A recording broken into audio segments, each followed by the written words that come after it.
성공한 부자들의 습관. 성공하는 사람들은 성공할 수밖에 없는 배경을 가지고 있다. 이 배경에 흔히 백이라고 불리는 부모의 자산 등은 포함되지 않는다. 이것이 교육으로 온 것인지 스스로의 습득에서 온 것인지 확실치 않다. 그러나 대부분의 성공한 사람들의 유사점은 놀랍고도 일치한다. 토머스 콜리사 자신의 저서 부자 되는 습관에 이를 조사한 내용들이 들어있다. 성공한 사람들의 가장 일반적인 습관은 독서다. 무려 88% 이상이 하루에 30분 이상의 독서를 즐긴다. 반면 가난한 사람들은 2%만이 독서를 즐긴다. 장거리 비행 시에 일반석 승객들은 대부분 영화를 즐기지만 비즈니스석 승객들은 일을 하거나 두툼한 책을 읽는다. 성공한 사람들은 지금 거리에 항상 책을 둔다. 가방, 사무실 책상, 침대 옆, 자동차 등 어디에도 책이 흔하게 보인다. 간혹 한 권의 책을 다 읽고 나면 문득 두려움이 몰려올 때가 있다. 내가 아직까지 이런 걸 모르고 살았다는 두려움이다. 이 세상에서 얼마나 많은 고수들이 많은가 하는 자각에 대한 공포심이기도 하다. 이런 지식과 지혜 없이 살아남은 것이 행운이라는 생각이 들 정도이니 도저히 배우기를 멈출 수 없다. 책이 손에서 떠날 수 없는 이유다. 그래서 성공한 사람들의 86%가 평생 교육의 힘을 믿는 것이다. 가난한 사람들의 5%에 비하면 어마어마한 차이다. 그래서 부자들은 86%가 책 자체를 좋아하는 반면에 가난한 사람들은 26%에 그친다. 매일 할 일을 적는 것도 9배 이상 차이가 나지만 특이하게도 일주일에 4번 이상 운동을 하는 비율도 74%대 1%로 절대적인 차이가 난다. 정신과 몸이 서로 유기적으로 연결되어 있음을 잘 이해하고 있기 때문이다. 또한 구체적인 목표를 설정하는 것과 목표 자체를 기록해 놓은 비율도 67%대 17%, 4배의 차이를 보인다. 아침 시간을 효율적으로 보내는 것을 증명하는 기상 시간을 보면 출근 3시간 전에 일어나는 비율도 3.5배가 높다. 성공하는 사람들의 이런 평소 습관들이 모여 성공의 기본적인 배경을 이루고 있었던 것이다. 내 주위의 사업가 친구들의 삶의 형태도 이와 별반 다르지 않다. 한국의 사업가들도 다르지 않다.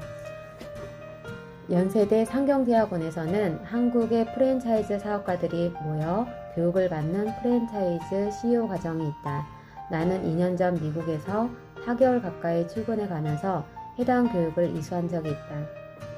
그때 자수성가한 여러 고참 사업가들과 젊은 신진 사업가 그룹들을 많이 만날 수 있었다.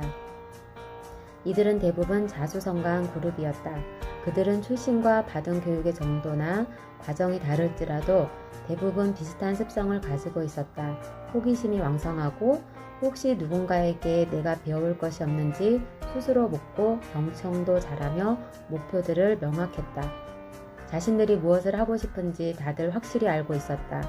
함께 연수라도 가려면 저녁 늦게까지 토론과 술자리가 이어졌지만 다음날 새벽 일찍 시작하는 모임에도 다들 거뜬하게 참여하는 등 좋은 체력을 보였고 일부는 그 사이에 운동을 하고 오기도 했다.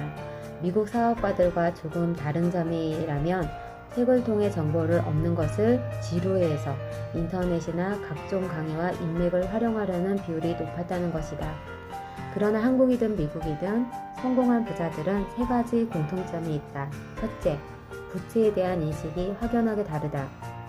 그들은 1% 은행이자 차이나 0.25% 중앙은행 변동금리가 주는 영향에 대해 즉각적으로 강한 반응을 보였고 부채에 대해 대책을 마련한다. 그러나 가난한 사람은 신용카드 이자나 마이너스 통장 대출이자가 몇 프로인지 잘 모른다. 현재 상환 중인 대출이자를 흥정한다던가 은행이 제시하는 각종 금융상품의 이자를 흥정할 수 있다는 사실조차 모른다. 두 번째로 문제를 보는 방식이다. 보통 회사에서 어떤 문제가 발생하면 보고자가 보고를 한다. 그러나 이 최초 보고에는 보고자의 사견이 들어있다. 흔히 일반인들은 최초 보고에 의거하여 상황을 판단해 나간다. 그러나 만약 최초 보고가 편향되었거나 다른 목적을 위해 왜곡되었다면 모든 판단은 처음부터 잘못되는 것이다. 문제가 더 큰 문제를 낳는 가장 흔한 경우다. 성공한 사람들은 그런 이유로 최초 보고에 대한 객관적인 기준을 갖기 위해 노력한다. 신문기사나 사회현상 등에 대해서도 같은 태도를 유지하기에 자유롭게 의심하고 현상의 원인과 현상의 파장에 대해 스스로 생각하는 버릇을 익히기 마련이다. 세 번째, 사건과 사물의 부정적인 측면보다 긍정적인 측면에 관심이 많다는 것이다. 바보 같은 아이디어에도 관심을 보이고 사고가 발생하면 사고 이면에 어떤 좋은 점들이 있는지 찾아본다. 쉽게 기가 죽지도 않으며 포기하지도 않는다. 긍정적인 마인드를 가진 사람을 이긴다는 것은 거의 불가능하다. 결국 작은 확률이라도 잡아내는 사람은 그 확률을 믿고 기다린 사람이기 때문이다. 희망을 말하는 사람의 말에는 분노나 짜증이 있으면 안 된다. 분노나 짜증이 섞인 대화나 생각에는 힘이 실리지 않는다. 그러므로 성공한 사람들의 표정은 항상 밝으며 우중충한 얼굴로 돌아다니지 않는다. 성공이란 오래된 습관의 결정체다. 그리고 이 습관이 만들어낸 판단 하나하나가 모여 실체를 이룬다. 하루아침에 갑자기 나타나는 복권 같은 성공도 이런 좋은 습관이 없는 사람에게 가면 얼마 못 가 사라지게 된다.